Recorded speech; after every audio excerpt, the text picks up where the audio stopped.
kasih dan salam sejahtera bagi kita semua.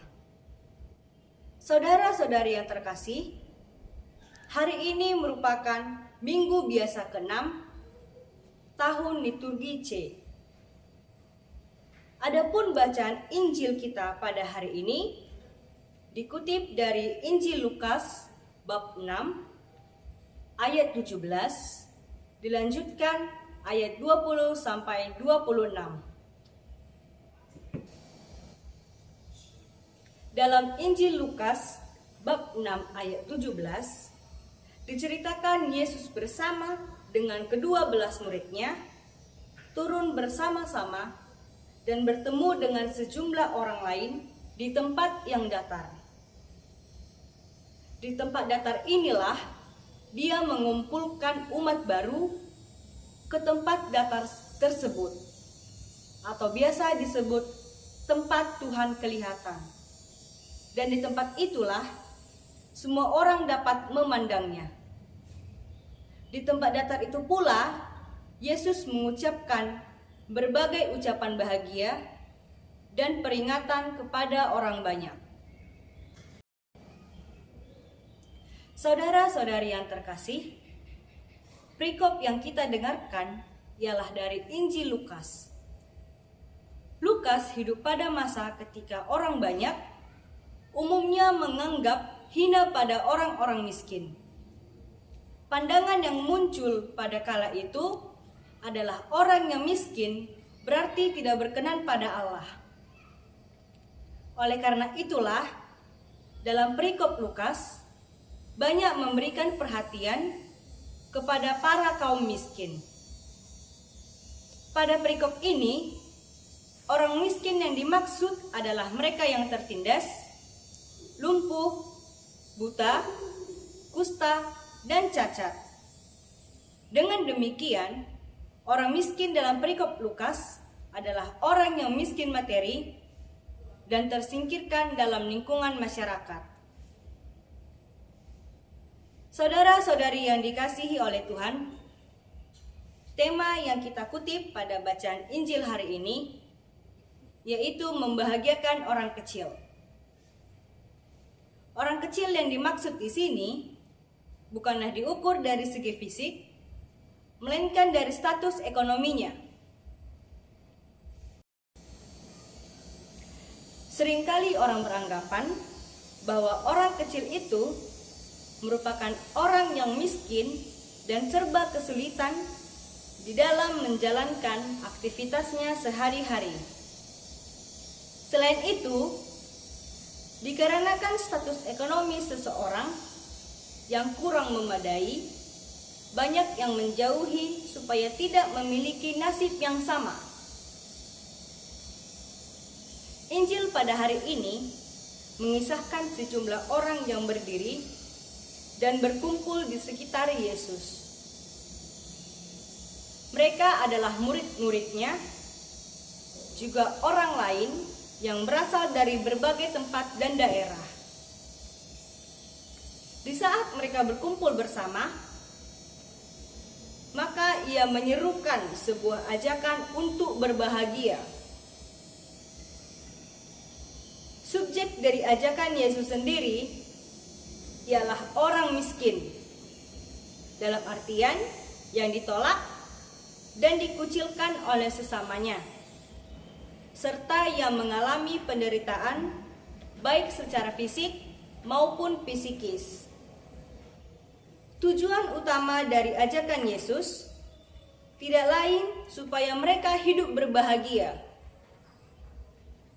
Yesus menghendaki agar mereka mampu berbahagia dan bergembira di dalam hidup. Dia menghendaki agar kita tidak hidup di dalam penderitaan dan kesulitan, melainkan di dalam kegembiraan dan kebahagiaan. Bersukacitalah dan bergembiralah. Seperti yang kita ketahui,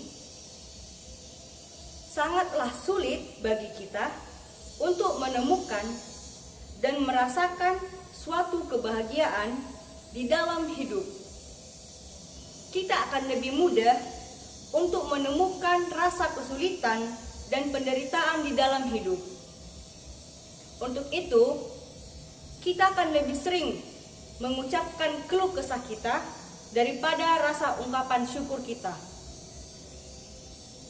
Di tengah kesulitan dan penderitaan, umumnya kita merasakan seolah-olah beban yang kita pikul amatlah berat.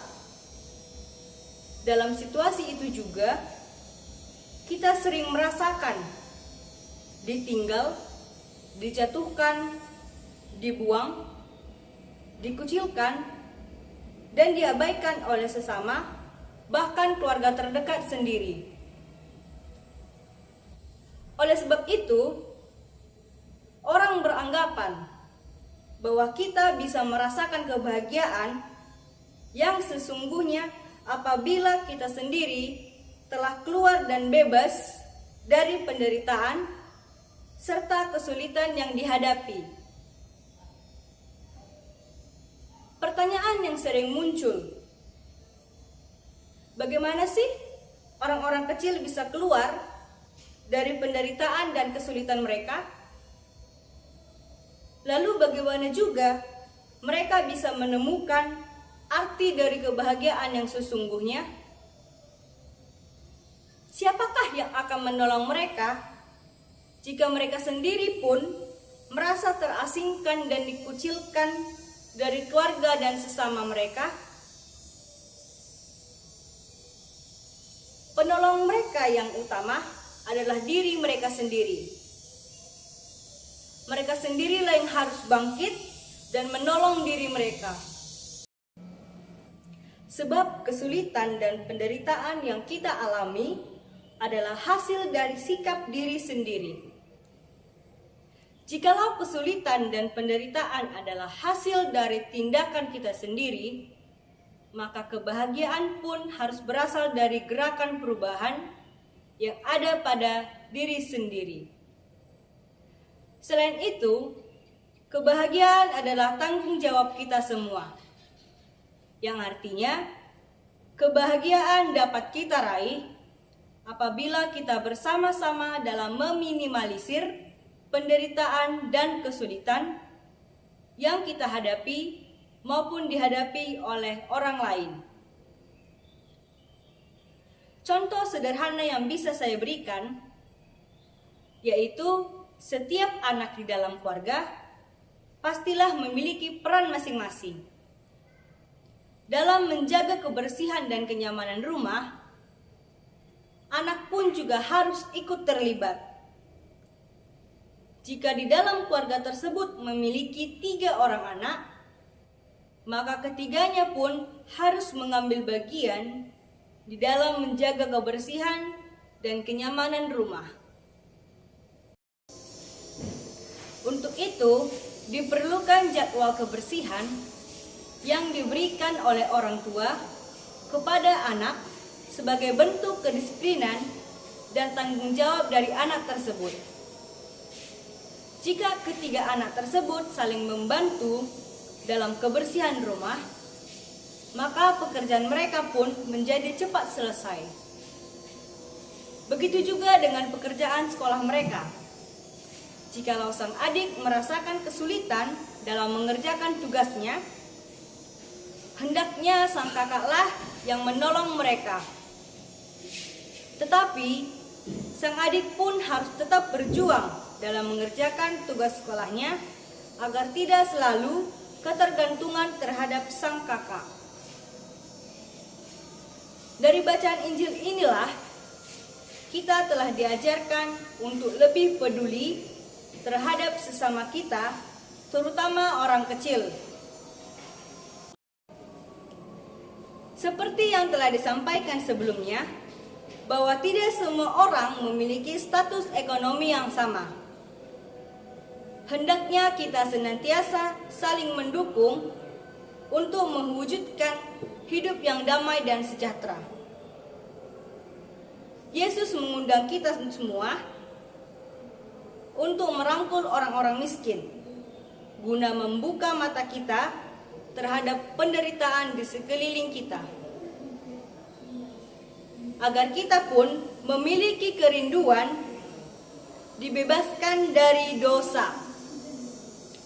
Kalau tadinya kita mengejar-ngejar kekayaan dan kenyamanan hidup dengan cara praktis dan hampir melupakan segala-galanya, maka sekarang kita harus ikhlas dalam menempuh jalan yang lebih sulit dan mampu keluar dari zona nyaman kita.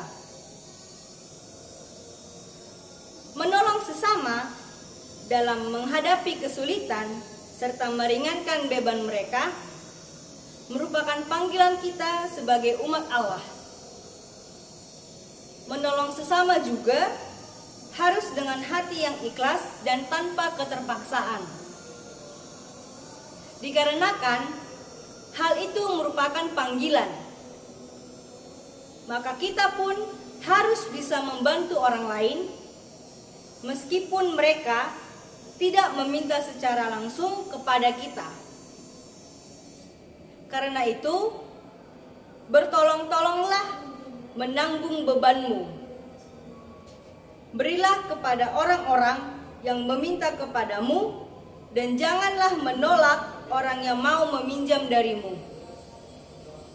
Dengan demikian, kita semua akan berbahagia dalam hidup bersama sebagaimana dikehendaki oleh Tuhan Yesus sendiri. Amin.